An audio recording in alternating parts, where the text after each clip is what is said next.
geopolítico. CAC-Miñac, la verdadera gestión activa de fondos de inversión desde 1989. Comunicación comercial. Invertir implica un riesgo de pérdida de capital.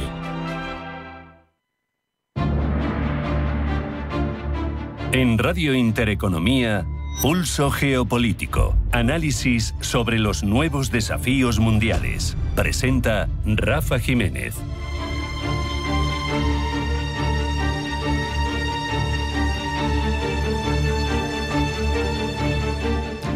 Bienvenidos a Pulso Geopolítico. Europa se ha despertado con la sensación de que algo profundo se mueve en el tablero de la guerra de Ucrania.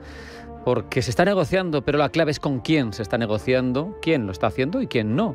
Steve Witkoff, enviado especial de Donald Trump, y Kirill Dmitriev, emisario directo del Kremlin, se reúnen para establecer un plan según la entrevista, según la exclusiva, mejor dicho, de Axios, que nos contaba que son quienes están pergeñando el futuro de Ucrania y por tanto de Europa.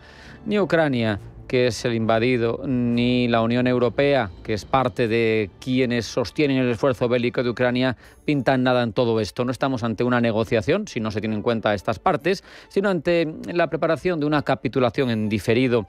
Al final, en este caso, las quejas que llegan desde Bruselas ante lo que parece que se está produciendo esa negociación bilateral parcial entre la potencia hegemónica del mundo y el agresor de un tercer país, lo que hace es abandonar el concepto de paz justa, y esto al final condiciona el futuro, porque cómo termina una guerra determina tanto cómo va a ser los años siguientes para el país agredido, sino también cómo va a ser el futuro para las reglas internacionales, si se van a permitir más agresiones de este tipo o no. Lo que está ocurriendo, geopolíticamente hablando, refleja la idea cada vez más explícita de que la seguridad europea y la soberanía de Ucrania se gestionan como asuntos periféricos.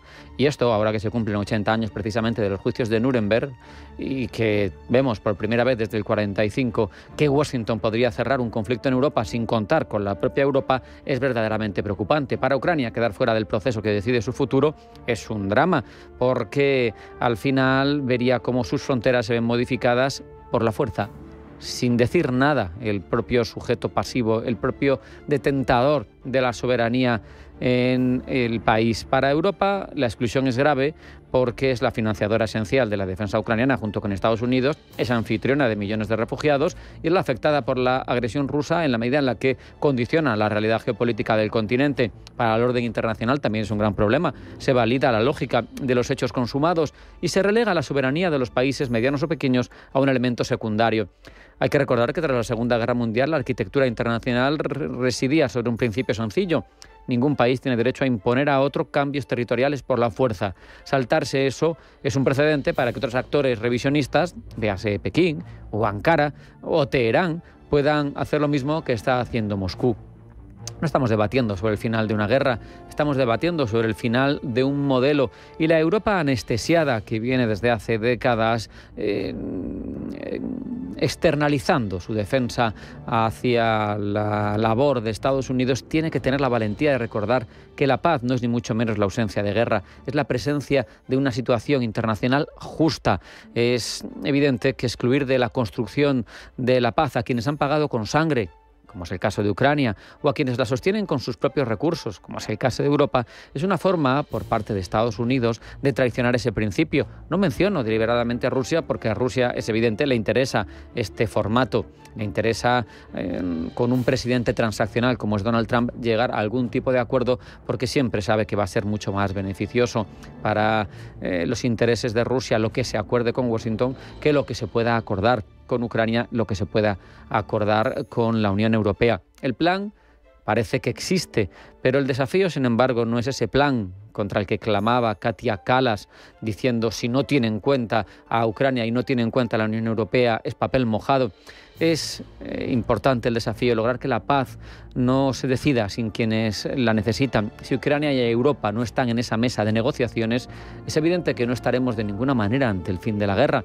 Estaremos ante el principio de una nueva y peligrosa época y ante el principio de una situación de impasse en suelo europeo, pero no de una solución. Recuerden lo que ha pasado en Corea, donde tenemos esa situación de guerra del 50 al 53 con enfrentamientos bélicos, pero desde el 53 hasta ahora sin solucionar.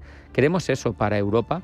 ¿Queremos realmente que mande el más fuerte y que los pequeños puedan verse asaltados por alguien que decide por intereses concretos que sus fronteras no son las correctas? Porque si entramos en esa deriva, al final no solo va a ser Corea del Norte la que quiera una bomba nuclear para protegerse de invasiones, no solo va a ser Riad, como parece que está dentro de las ecuaciones lógicas ahora mismo entre Estados Unidos y Arabia Saudí de pedir una bomba nuclear para garantizar su seguridad. Es que otros países van a querer algo similar. ¿Queremos esa escalada? ¿Queremos correr el riesgo de que la seguridad no se someta, la internacional al menos, al derecho internacional, al derecho humanitario, al derecho de guerra? Porque entonces esto será la selva y sálvese quien pueda. Vamos a hacer un alto en el camino. A la vuelta, titulares de información geopolítica que elabora Blanca del Tronco. No se vayan, sigue Pulso Geopolítico.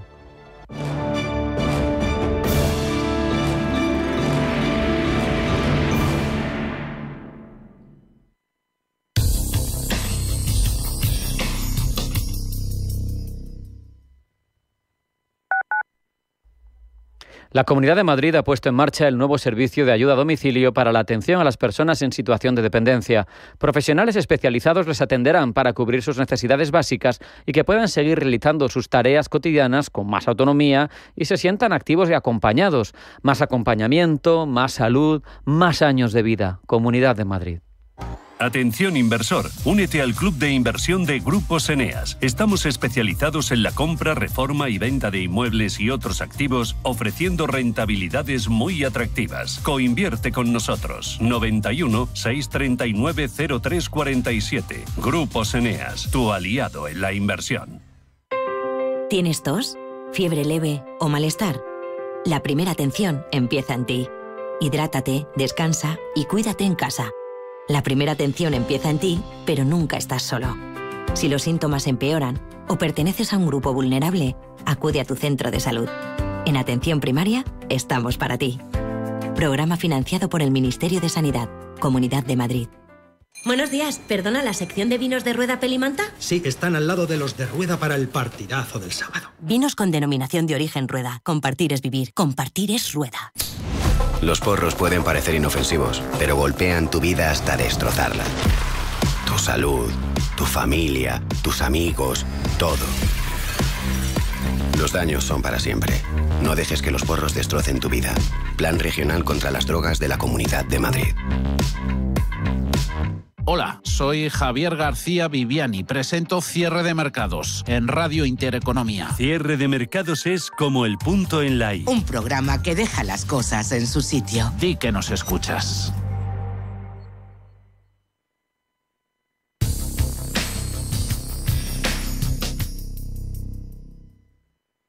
Las noches de lunes a jueves en Radio Intereconomía te convocamos a Disidencia Deportiva, un programa diferente, independiente, apasionante, disidente y deportivo. Disidencia Deportiva, de lunes a jueves a las 11 de la noche, tu tertulia de deportes en Radio Intereconomía.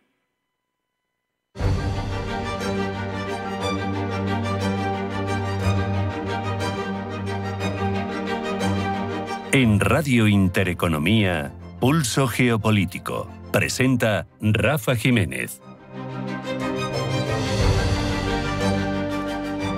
Vamos ya con la información geopolítica de la jornada. Primero titulares que elabora Blanca del Tronco. Blanca, bienvenida. Buenas tardes. Buenas tardes. Reunión de invierno de la Agencia Nuclear de Naciones Unidas. Reunión centrada en el polémico programa nuclear de Irán, en la situación nuclear en Ucrania y en el anuncio de Estados Unidos y de Rusia de querer reanudar después de 3 décadas de moratoria a los ensayos para bombas atómicas. Zelensky recibe en Kiev al jefe del Estado Mayor de Estados Unidos. Encuentro entre Zelensky y Randy George en medio de las dificultades del ejército ucraniano para contener el avance ruso en distintas partes del frente y tras las informaciones no confirmadas oficialmente de que Estados Unidos y Rusia están negociando un plan para acabar con la guerra. Sobre Ucrania hablan también este jueves en Bruselas los ministros de Exteriores de los 27. Las treguas en Gaza y Líbano continúan debilitándose. Treguas en peligro tras la última oleada de bombardeos de Israel Israel contra ambos territorios. Tel Aviv acusa a Hamas y al grupo chií Hezbollah, respectivamente, de vulnerar el alto el fuego que en ambos territorios se mantiene, pero no progresa. Por cierto, que Human Rights Watch ha denunciado que Israel ha cometido crímenes de guerra durante una serie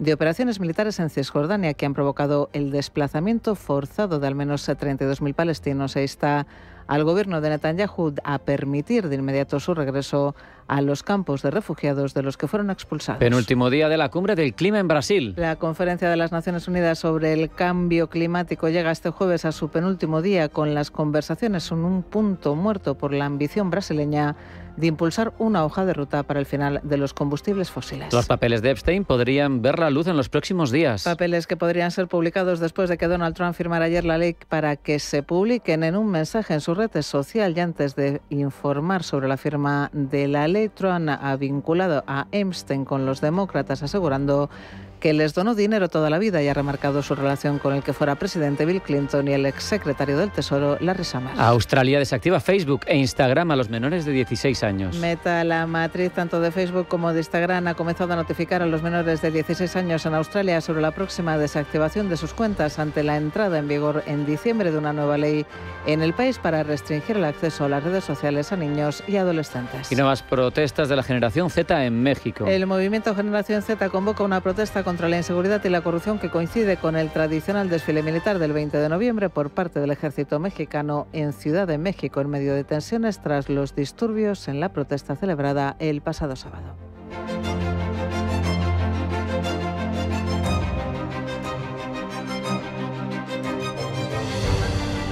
Ampliamos todas estas informaciones ya, Blanca. Ceño fruncido de Bruselas al plan secreto entre Estados Unidos y Rusia para poner fin a la guerra sin contar con Ucrania ni con la Unión Europea. Acuerdo además muy desfavorable para los intereses de Kiev. Ante esto, la Unión Europea muestra su disgusto y asegura que la paz debe ser justa para todas las partes. Gemma González. Muy críticos y con cautela han recibido los ministros de Exteriores de la Unión Europea reunidos hoy en Bruselas el plan de paz que estarían negociando en secreto Estados Unidos y Rusia para poner fin a la guerra en Ucrania. ¿Conocían el plan? Le preguntan a la jefa de la diplomacia comunitaria a su llegada a la cumbre. Not that I know of. No, que yo sepa, no, ha dicho Kaja Kallas, quien se ha mostrado contraria a un plan tan desfavorable para los ucranianos. Para Kallas, un plan de paz en Ucrania no se puede alcanzar sin Kiev y sin Bruselas. Para acabar con esta guerra se necesita que tanto los ucranianos como los europeos acepten estos planes. Claro que Putin podría terminar la guerra inmediatamente si dejara de bombardear civiles y matar gente, pero no hemos visto ninguna concesión por parte de Rusia. Agradecemos todos los esfuerzos significativos para poner fin a esta guerra, pero, como ya hemos dicho, debe ser justa y duradera. Esto implica que tanto los ucranianos como los europeos estén de acuerdo. Aunque ni Estados Unidos ni Rusia han confirmado oficialmente que estén negociando en la sombra este plan de paz, desde Bruselas critican el borrador filtrado. Algunos medios hablan incluso de 28 puntos con exigencias muy duras para Ucrania, como la de ceder territorio o la de reducir su ejército, sin que aparentemente Rusia haga concesiones equivalentes. El gobierno español se desvincula de este plan y pide que cualquier idea de paz pase por la soberanía ucraniana. José Manuel Álvarez, ministro de Exteriores. Cualquier propuesta de paz creíble, justa y duradera, España y la Unión Europea la apoyarán. Pero eso tiene que empezar por un alto el fuego incondicional. De las ideas que he oído, nada de eso está encima de la mesa. Tiene que respetar la integridad territorial y la soberanía de Ucrania. Tiene que respetar la capacidad de Ucrania para mantener su seguridad, y en estos momentos la mejor garantía de seguridad que tiene Ucrania es su propio ejército. Ni Estados Unidos ni Rusia, como decimos, han confirmado oficialmente que estén negociando un plan de paz para Ucrania, aunque el secretario de Estado de Estados Unidos, Marco Rubio, sí ha reconocido públicamente que están elaborando ideas serias y realistas para poner fin a la guerra. También hay informes de que enviados estadounidenses como Steve Witkoff estarían negociando con representantes rusos como Kirill Dmitriev. El Kremlin, por su parte, ha restado importancia a las informaciones. Dmitry Peskov, el portavoz del Kremlin, asegura que no hay novedades que se puedan reportar públicamente. En Viena, reunión de la Junta de Gobernadores del Organismo Internacional de la Energía Atómica. Se reúne 5 veces al año, incluyendo una sesión, la de hoy, en noviembre. Varios son los asuntos que la Organización de la Energía Atómica abordará en su reunión de hoy. Rubén Gil. Máxima preocupación, sobre todo por Irán, que ha suspendido parte de su cooperación con el organismo desde el mes de junio, lo que preocupa seriamente. Rafael Grossi, director general de la Organización Internacional de la Energía Atómica, ha pedido insistentemente que los inspectores tengan acceso a instalaciones nucleares en Irán que fueron atacadas. Se está promoviendo además una resolución liderada por Estados Unidos y los conocidos como países del E3, Alemania, Reino Unido y Francia, para exigir a Teherán cooperación rápida y plena. Lo que se busca es que Irán informe con precisión sobre su reserva de uranio enriquecido y permita acceso a sitios relevantes. Desde Irán advierten, sin embargo, de que si se aprueba una resolución fuerte, podría dañar su voluntad de cooperar. Al organismo de energía atómica le preocupa también la seguridad nuclear en Ucrania. Este será sin duda otro de los asuntos que abordarán en su reunión de hoy. La preocupación es real. En un entorno en guerra, la protección, el control y la integridad física de las instalaciones nucleares son asuntos centrales para el organismo. Y sobre la mesa, además, las informaciones que apuntan a que Estados Unidos y Rusia podrían querer reanudar los ensayos nucleares tras décadas de moratoria. Y atención a lo que publica el diario israelí Jerusalem Post. Hamas y Hezbollah, dice, estarían reconstruyendo en coordinación con Irán su infraestructura para reactivar el llamado eje de resistencia. Según este informe, Hamas ha estado reconstruyendo sus fuerzas en Gaza desde que entró en vigor el alto el fuego, reclutando y entrenando nuevos agentes, reuniendo inteligencia y preparándose para una escalada. El grupo terrorista, dicen desde el diario, estaría trabajando en planes para lanzar un ataque contra las tropas militares israelíes en los territorios palestinos. Hezbollah, entre tanto, estaría tratando de restaurar la infraestructura, reclutar nuevos combatientes y contrabandear armas en el sur del Líbano. Altos comandantes militares israelíes abogan por una respuesta agresiva a estas violaciones de los acuerdos de alto el fuego, pero se mantienen cautelosos debido a la presión de Estados Unidos. Y un día como hoy, hace 80 años, comenzaron los juicios de Nuremberg. Fue en la sala 600 del Palacio de la Ciudad Alemana, hoy convertida en museo, donde se juzgaron durante años a cientos de altos dirigentes de la cúpula nazi, a medida que se desvelaban algunos de los secretos más escalofriantes del Holocausto.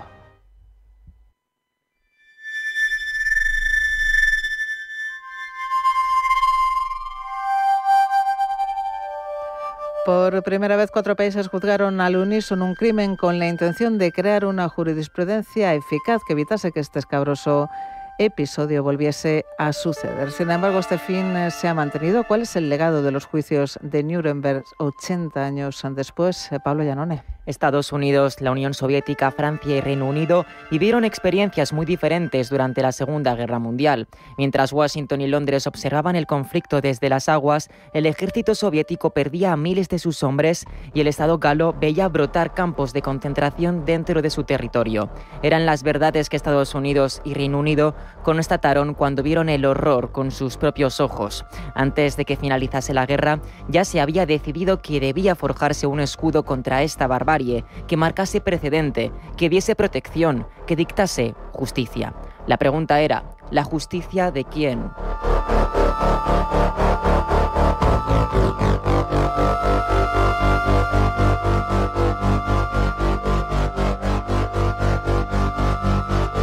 Nunca antes había habido un precedente de un juicio internacional. Pablo Sáez está doctorando en Filosofía del Derecho Internacional Privado en la Universidad de Valladolid.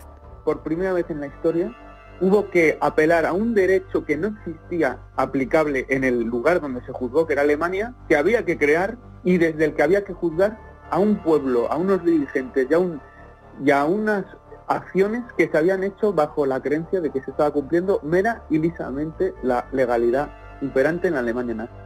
Estados Unidos, Francia y Reino Unido, pese a tener jurisdicciones distintas, coincidían en que los actos cometidos en la Alemania nazi eran barbaries y que debían juzgarse. La Unión Soviética, sin embargo, defendía resolver el problema por la vía del fusil. Los estados occidentales se sobrepusieron al planteamiento de Moscú, que en poco tiempo dejaría de ser aliado, y crearon los conceptos de crímenes de guerra, crímenes contra la humanidad y crímenes contra la paz. un conjunto de dispositivos jurídicos que nació para mecerse en la cuna del mundo y no para limitarse a jurisdicciones. Símbolo de esta internacionalidad fue que cada país aliado escogió 2 jueces para constituir el Tribunal Militar Internacional, que se estableció dentro de la zona estadounidense de Alemania, en la Sala 600 del Palacio de Justicia de Nuremberg. Allí, donde se habían cometido algunas de las mayores atrocidades de la guerra, el fiscal estadounidense Robert H. Jackson dio uno de los discursos más memorables para la historia del derecho internacional.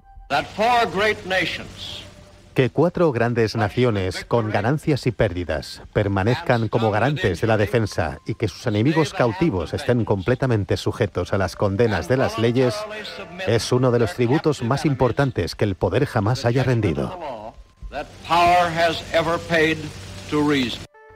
Jackson pronunció estas palabras el 20 de noviembre de 1945, día en que comenzaron oficialmente los juicios de Nuremberg. En el banquillo se sentaban solo 24 personas de las más altas instancias del régimen nazi, frente a las cientos que deberían haber comparecido. Se hicieron una contrarreloj porque interesaba quitarse el problema de juzgar el nazismo cuanto antes, con el objetivo de restablecer el orden mundial ante un nuevo enfrentamiento que luego se acabó escenificando un año después, en el 46, ¿no? Que fue la ya oficializada lucha entre la Unión Soviética y los Estados Unidos. Ya estaba estipulado que este juicio sería el primero de muchos otros. Solo en Nuremberg hubo hasta 12.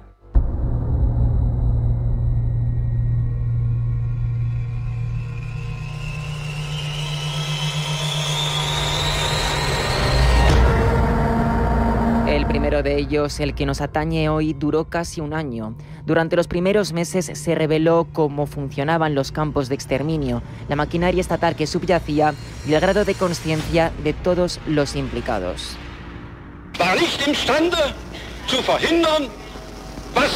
Algunos reconocieron su culpabilidad, otros no.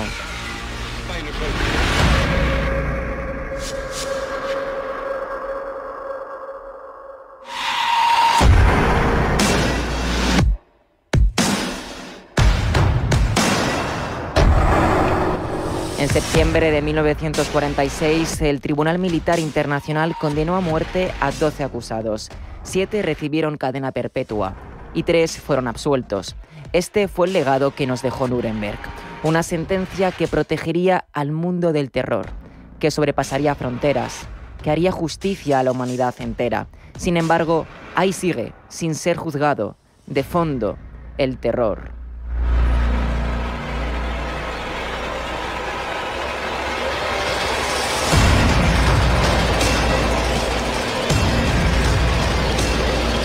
Durante la segunda mitad del siglo XX no existía ningún organismo internacional. Los crímenes de guerra se juzgaban a través de tribunales ad hoc establecidos por el Consejo de Seguridad de las Naciones Unidas. Este fue el caso de los genocidios de Ruanda y Yugoslavia, que empezaron hace 30 años. Ante la falta de eficacia jurídica y la larga duración de los litigios, se decidió, después de medio centenario, reavivar la potencia del legado de Nuremberg y se creó la Corte Penal Internacional. A través del Estatuto de Roma, 60 países se comprometieron a garantizar la eficacia de este ente. Entre ellos no estaba Estados Unidos, tan contrario al organismo que, incluso, en el año 2002 aprobó la Ley de Invasión de La Haya, que autorizaba el uso de la fuerza para liberar a ciudadanos estadounidenses detenidos por la Corte Penal Internacional. ¿Qué iba a pasar, pues, con el legado de Nuremberg si uno de sus principales fundadores no lo preservaba? Hans-Peter Kaul fue juez del Tribunal Internacional de Justicia de La Haya. Existen muchos obstáculos pesados y fuertes para implementar el legado de Nuremberg. Muchos más países deben apoyar a la Corte Penal Internacional y no solo con palabras, sino con hechos. Y lejos de venir más países, se van, abandonan el organismo, le quitan poder.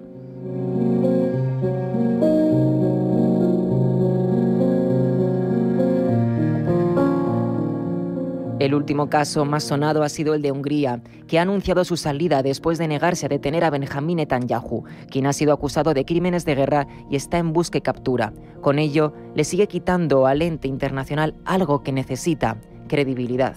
Le falta credibilidad, pero es una credibilidad indirecta, no directa. Es decir, no es que la institución necesite hacer algo, es que los estados tienen que creer en las normas que emita la institución. Es decir, que haya una convicción verdadera por parte de los estados de creer en las resoluciones que emite esta institución. La importancia de que haya más países que den credibilidad a la Corte Penal Internacional es fundamental, pues es el reflejo de que validan el crimen de guerra como un mal que se debe perseguir, sin importar los intereses del momento. Pero, ¿cómo? Si al final del día, por encima de la justicia, prevalece la política.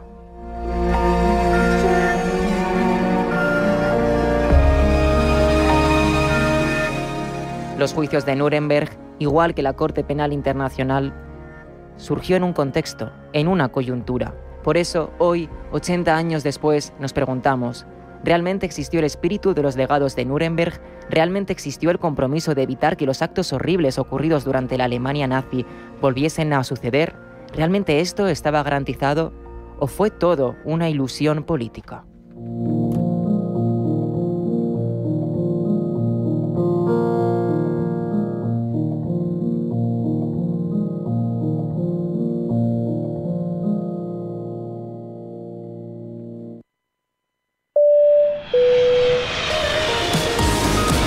¿Viajas por trabajo? Con el programa On Business de Iberia, tu empresa gana porque tú vuelas. Te devolvemos el 5% de tu consumo para tu próximo viaje. Si eres una empresa, date de alta en iberia.com y haz que cada viaje sume. Bosque de Matasnos produce vinos únicos nacidos de la escasez y la excelencia. Estas fiestas regala el lujo auténtico de un vino sostenible y diferente. Visítanos en bosquedematasnos.es. Visita la Real Academia de Bellas Artes de San Fernando y disfruta de su espectacular colección de pintura, escultura, fotografía y grabado. Obras maestras de Goya, Rubens, Alonso Cano, Zurbarán y Arquimboldo, entre otros. Real Academia de Bellas Artes de San Fernando. Mucho más que un museo. A un minuto de sol, en pleno centro de Madrid. Más información en realacademiabellasartesanfernando.com. ¿Buscas una experiencia que vaya más allá del sabor? Con Chocolates Clavileño no solo degustas, sino que también saboreas emociones. Desde el intenso cacao puro hasta la variedad de sabores, cada bocado es una aventura para tus sentidos. Descubre el placer que trasciende el paladar. Chocolates Clavileño, donde cada chocolate es una emoción. En Radio Intereconomía te acompañamos donde tú quieras. Sintonízanos en directo a través de la radio, nuestra web, aplicación móvil o canal de YouTube. Si lo prefieres, también puedes encontrarnos en diferido a través de iVoox, Apple Podcast, Spotify y todas las plataformas de podcast. La mejor información económica en cualquier momento y desde cualquier lugar. Radio Intereconomía, siempre contigo. Radio Intereconomía. Eres lo que escuchas.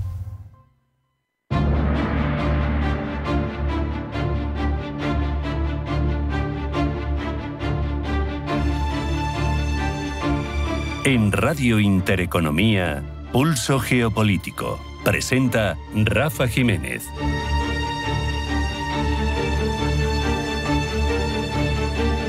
En los próximos minutos se los vamos a dedicar a una de las relaciones entre países más estrecha que se puede encontrar.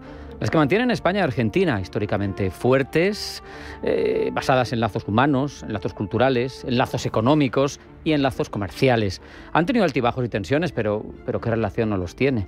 El afecto, el comercio, la inversión se han mantenido, se mantienen y seguro que a futuro también siguen llegando, son más que relevantes. Por eso tenemos la suerte, el privilegio de contar en Pulso Geopolítico con la presencia del excelentísimo señor Wenceslao Bunge Saravia, que es embajador de Argentina en España. Embajador, bienvenido, buenas tardes. Buenas tardes. Arrancamos con lo esencial. ¿Quién va a ganar la finalísima? Eso, a mí, que gane el mejor. Ya, ahí ve mi beta diplomática. Y el que juegue mejor. Pero broma. Ojalá que sea Argentina. Es broma. Sí, ahí defendiendo el París, cómo no. Ya en serio, ¿cómo está funcionando el rumbo económico que ha tomado Argentina? Sabemos que Argentina después de décadas de unas relaciones entre los políticos y el pueblo complejas. Sabemos que es muy complicada la historia económica argentina, el peronismo, luego décadas como los 90 distintas. Pero bueno, al final ha habido un cambio que se está notando. ¿Cómo se está notando, embajador? Yo llevo 30 años, más de 30 años fuera de Argentina, y hubo un periodo, la mayor parte de ese periodo, donde nadie me preguntaba qué pasaba en el país. Tuvimos un poco de ilusión en el primer gobierno de Macri, los primeros 2 años, donde parecía que Argentina iba a cambiar, y lamentablemente no llegó a cambiar. Cuando asumió el presidente Milei, la gente se preguntaba si realmente iba a implementar todos los cambios que él había prometido en la campaña. Y el solo hecho de hacer lo que un político promete ya es un cambio que debería ser la norma, pero lo normal parece lo menos normal estos días. Y yo creo que Argentina hoy es un modelo de a dónde se tiene que ir, empezar a dirigir el mundo si queremos recuperar el sentido común y sobre todo la economía al mundo, si queremos recuperar el rumbo económico de muchos países. El presidente es muy claro en decir: yo solamente voy a corregir a Argentina, pero yo creo que hoy Argentina es un modelo para lo que tienen que pasar en otros lados. A mí, si me hubieran preguntado esas políticas que defiende Javier Milei, dónde era complicado implementarlas, probablemente hubiera dicho que en Argentina, debido a la historia de tantos años, de tantas décadas, de una estructura económica tan complicada, de tanta estructura clientelar, que no sé si el responsable es el peronismo o la deformación del peronismo, me da igual. Pero ¿cómo se está consiguiendo hacer esas reformas, llevar a cabo esas reformas, cuando hay unas estructuras tan ancladas en la historia del país?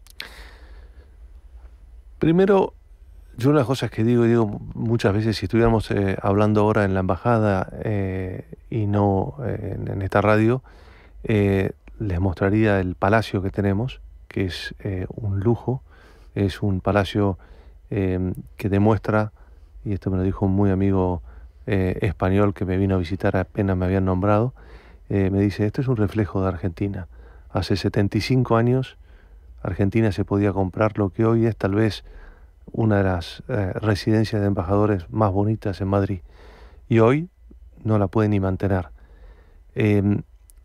Argentina la embajada lleva en propiedad 75 años, pero Argentina lleva 100 años en decadencia. Un país que llegó a ser la tercera o la quinta economía, depende cómo lo midas, más importante del mundo, a hoy ser 1/3 de lo que es España. Y España tampoco es una de las economías más grandes del mundo. No. Entonces tampoco nos estamos comparando ni con Estados Unidos ni con China en cuanto a tamaño de país. Pero cuando yo nací, Argentina era 2 veces más grande que España, hoy es 1/3. Argentina tiene la misma población que España, más o menos, 50 millones, 48, etc. Un PBI de 600 billones. España tiene un PBI de 1.8 trillones, 3 veces, con lo cual somos 1/3 más pobres. Argentina exporta 12% de su PBI, 70 billones más o menos. España exporta el 40% de su PBI. O sea, Argentina lamentablemente, y lo estoy comparando con España porque estamos en España, sí. Pero lamentablemente salió del mundo.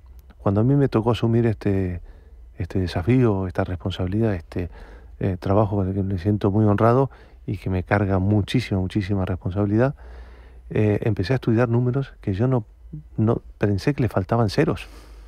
Tremendo. Entonces, lo que se está haciendo es tratar de reconstruir un país que tiene todo para ser un país líder. Tamaño, materias primas, riquezas. Bueno, somos 6 veces en cuanto a kilómetros cuadrados lo que es España. Tenemos la segunda reserva de gas más grande del mundo después de Qatar.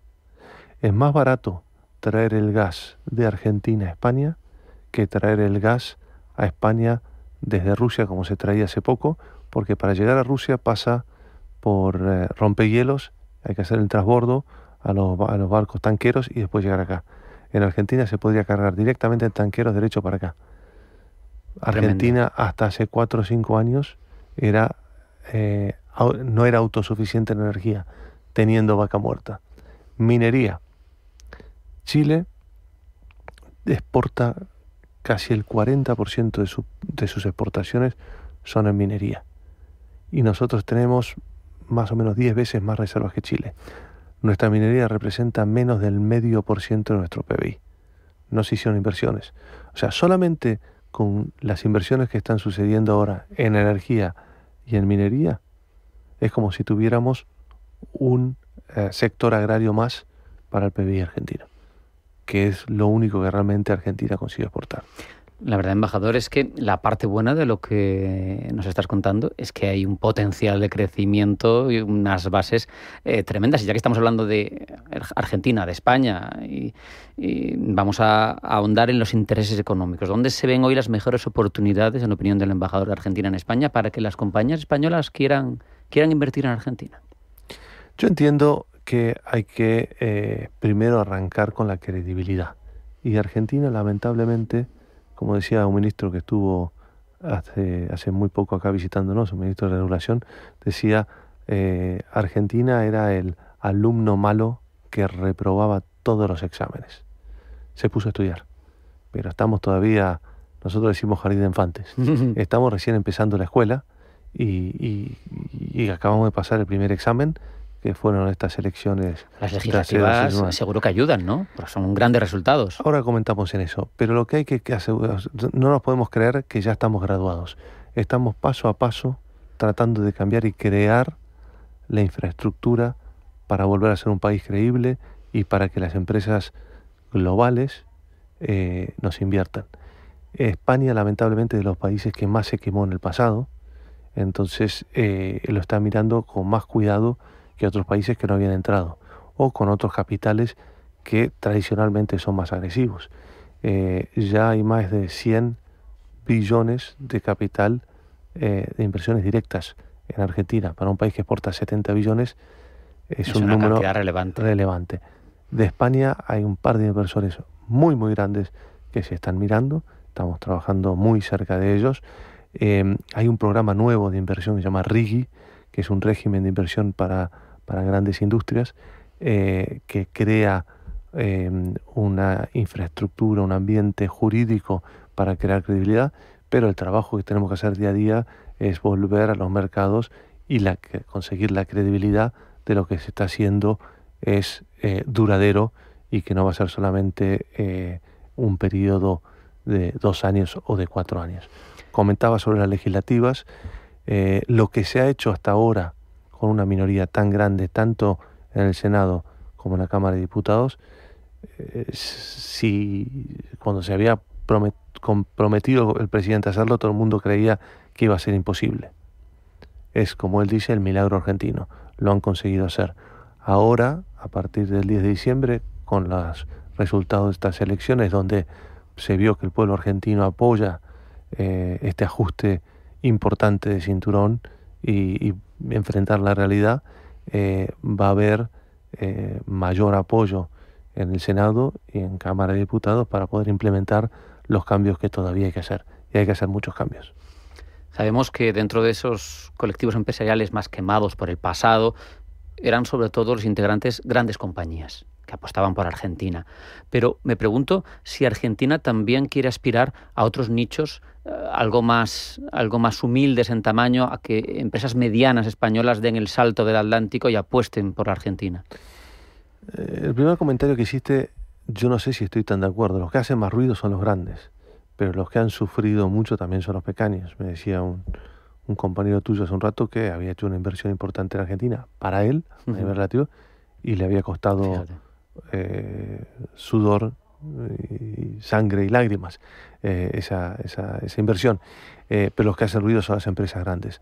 Argentina hoy está abierta a todo. De hecho, el sector de turismo, por ejemplo, es un sector que tiene un potencial enorme y que España lo lidera a nivel global.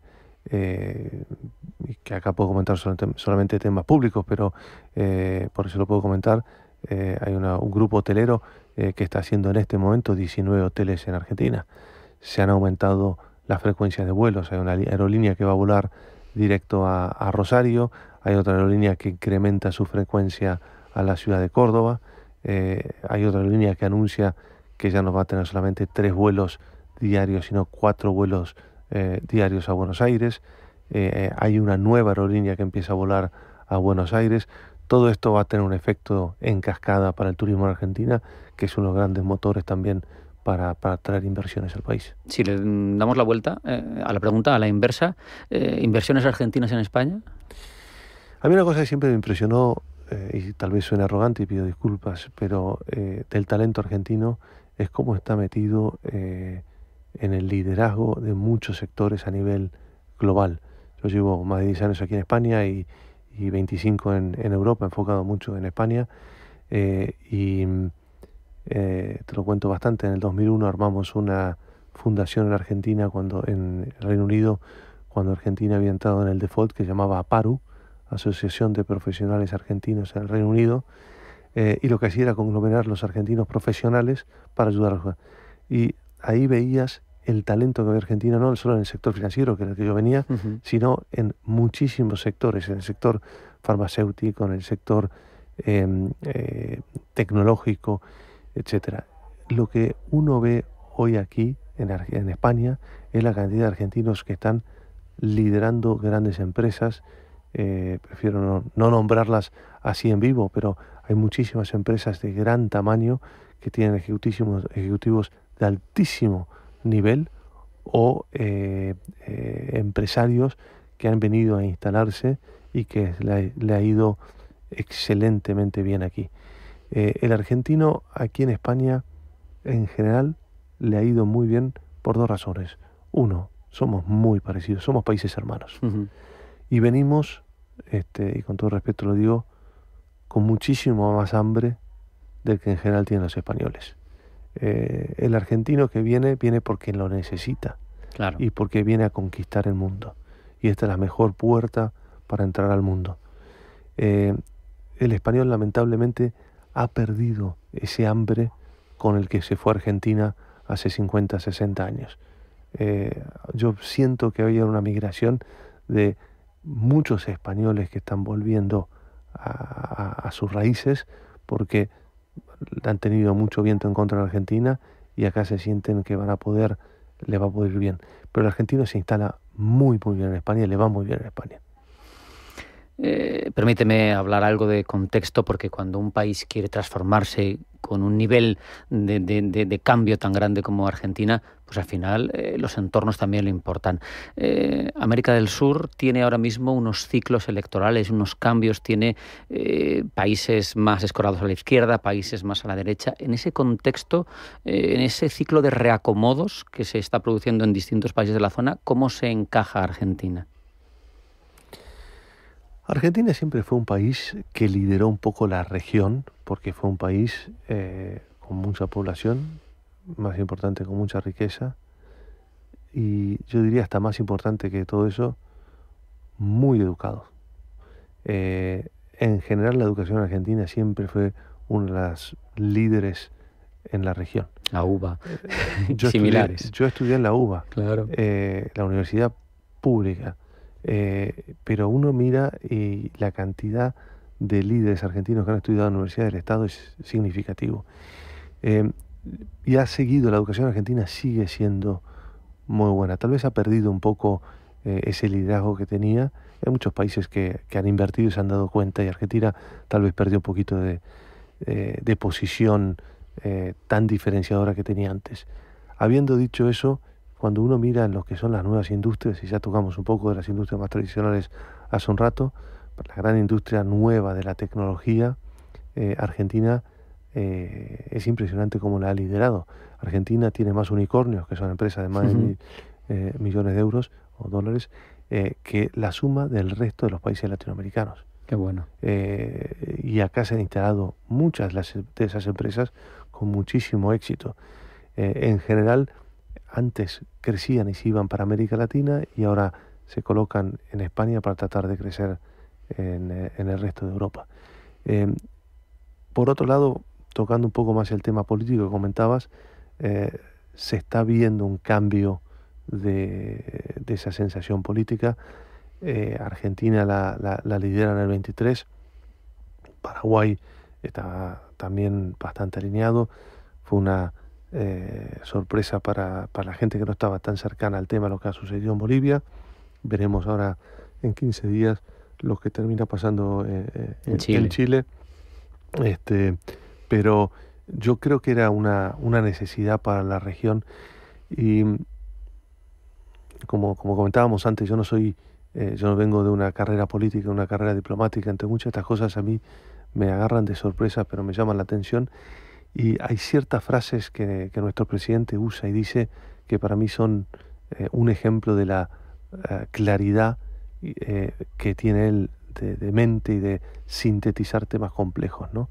Y él, una cosa que dice mucho es, bueno, Argentina por un lado viene del futuro, pero también lo que él dice mucho es, ya han probado los que pensaban de una manera diferente los últimos 50, 60, 70 años en hacer algo que claramente no funcionó.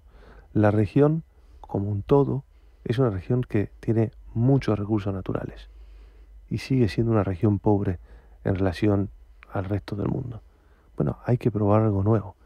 Y yo creo que lo que él está probando es, lo más básico es un poco más de sentido común. El que las hace las paga, si trabajas te va a ir bien, dejar ese populismo, cosas que parecen básicas, pero que se ha perdido el sentido ese. Y yo creo que eso es lo que en general está empezando a pasar en la región, y el pueblo lo eligió porque se da cuenta también que o se trabaja o el país no sale para adelante.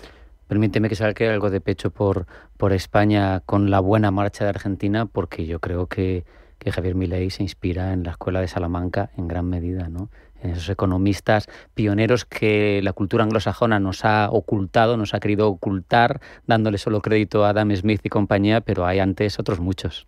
Hay muchísimos, y al presidente la Escuela de Salamanca, y él nombra siempre a un gran profesor suyo, Jesús Huerta de Soto, y yo creo que sí, que son los ingredientes fundamentales que lo han ayudado a convencerse de que este era el único camino que Argentina podía seguir si quería realmente no volver a ser lo que fue, ser más importante, porque lo que Argentina está haciendo ahora yo creo que es hasta más importante de lo que Argentina fue antes, porque antes Argentina era un país rico. Argentina no quiere volver a ser un país rico solamente. Argentina quiere para sí mismo ser un país rico, pero con eso demostrar lo que es el camino que otros países deberían seguir también. Viene bien la buena relación, ¿no? La relación privilegiada con Estados Unidos. Yo creo que es una cosa fundamental y es una cosa en la que Argentina no se había visto nunca. Y obviamente el país más importante, más rico del mundo, que le esté prestando tanta atención a Argentina, demuestra la importancia que el país tiene para la región. La importancia que le está dando a Estados Unidos a la Argentina es algo que no se había visto jamás. Y no es solamente un tema económico, es un tema estratégico. Y yo creo que las estrellas se han alineado para que Argentina sea un país para el futuro.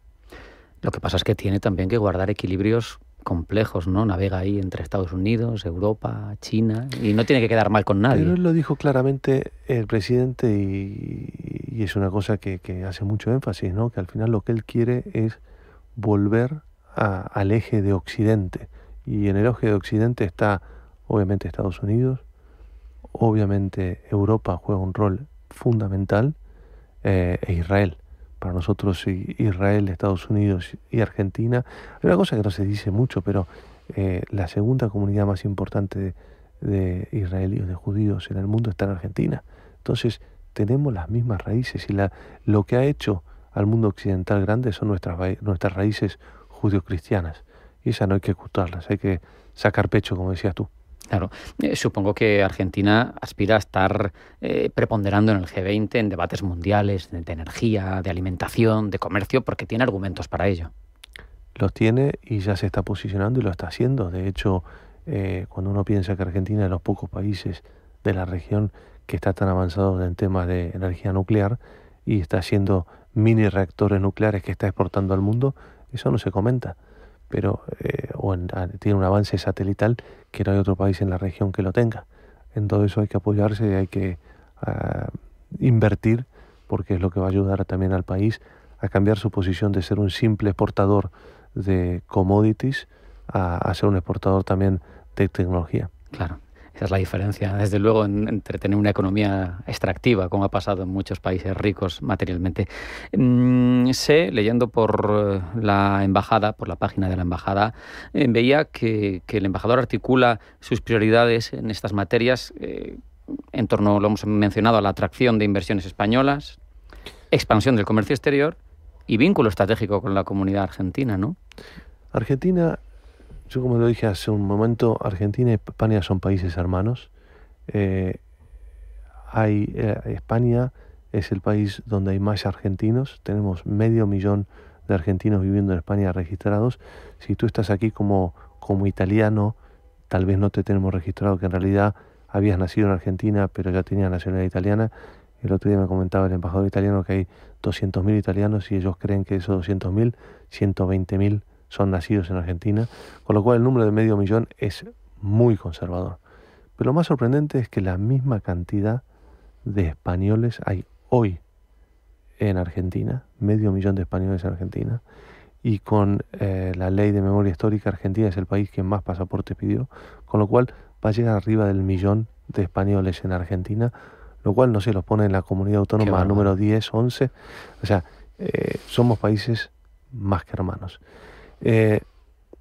Cuando asumo esta responsabilidad, me junto con el equipo y digo, tenemos que enfocarnos tanto en la parte de los CIDAR, que son los ciudadanos argentinos que viven aquí, pero también y fundamentalmente en fomentar las inversiones directas de España y Argentina, como lo fueron en un par de décadas pasadas, y en ayudar a aumentar la exportación.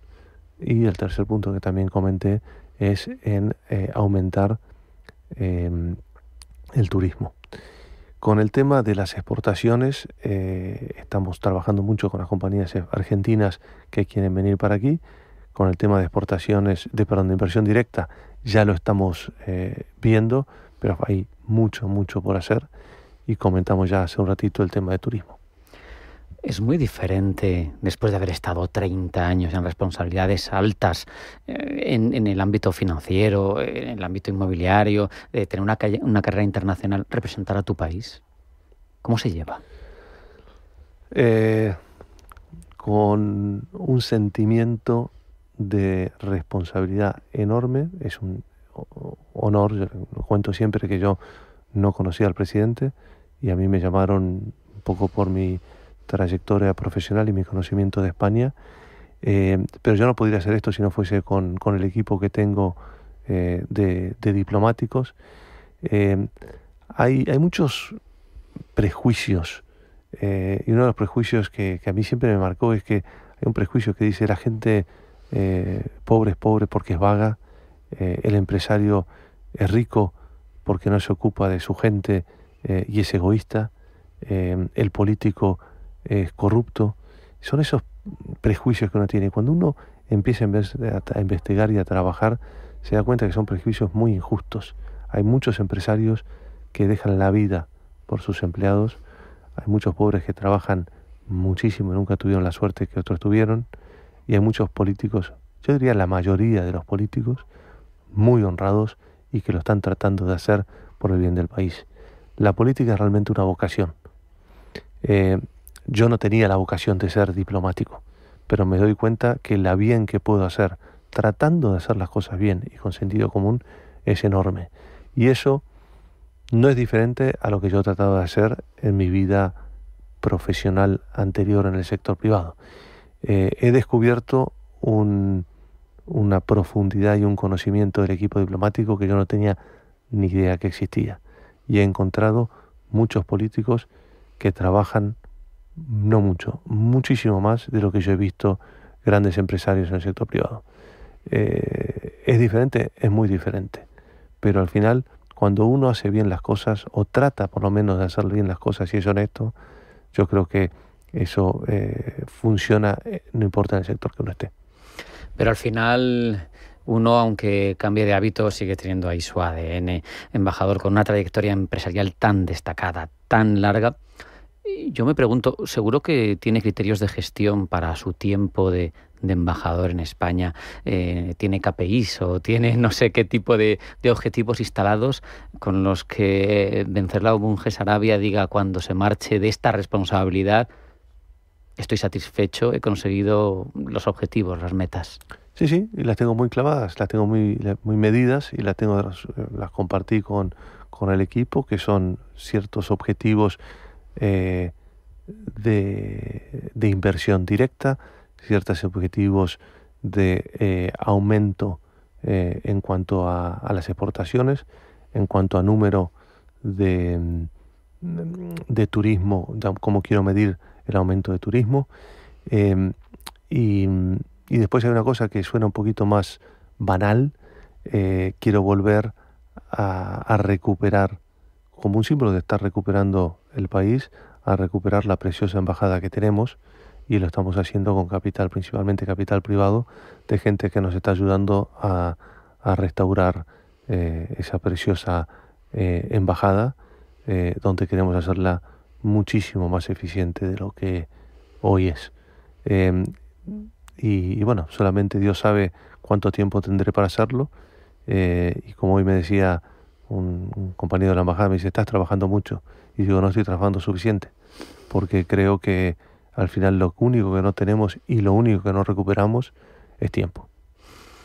Solo me queda preguntar, se nos va el tiempo ya rápido, pero ¿dónde quiere el embajador de España que esté Argentina de aquí a 5 o 10 años? Que Argentina no es donde quiera, sino donde Argentina va a estar.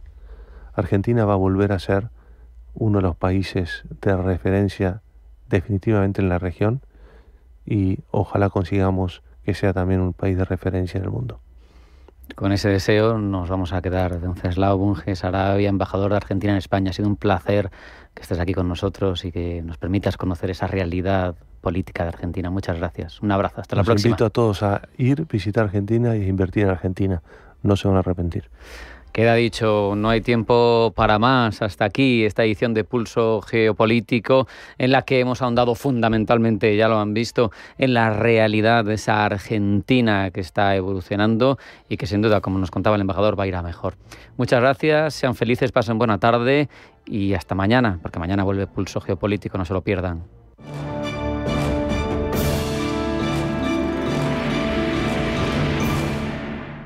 Cagmiñac le ha ofrecido Pulso Geopolítico. Cagmiñac, la verdadera gestión activa de fondos de inversión desde 1989.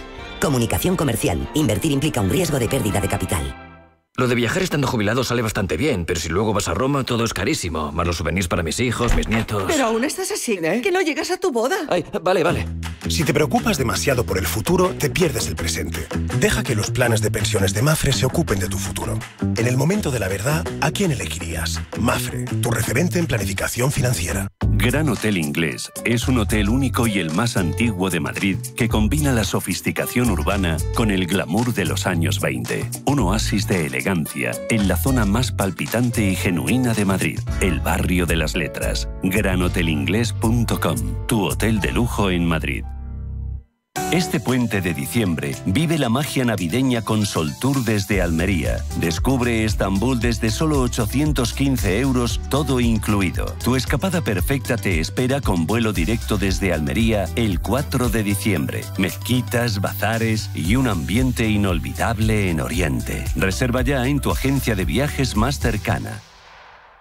Descubren células madre. Arranca 1995. Llega la inteligencia artificial. La sociedad avanza y la publicidad con ella. Por eso en Autocontrol, anunciantes, agencias y medios, llevamos más de 30 años evolucionando para seguir cuidando de que la publicidad que recibes sea leal, legal, honesta y veraz. Autocontrol. Por una publicidad responsable. La Hora de Miguel Ángel es un programa dedicado a la salud y la prevención de enfermedades. Con un lenguaje claro y sencillo, te explica cómo llevar una vida saludable. La Hora de Miguel Ángel, todas las noches a las 12 en Radio Intereconomía. En Radio Intereconomía te acompañamos donde tú quieras. Sintonízanos en directo a través de la radio, nuestra web, aplicación móvil o canal de YouTube. Si lo prefieres, también puedes encontrarnos en diferido a través de iVoox, Apple Podcast, Spotify y todas las plataformas de podcast. La mejor información económica en cualquier momento y desde cualquier lugar. Radio Intereconomía, siempre contigo. Radio Intereconomía es la radio económica de referencia.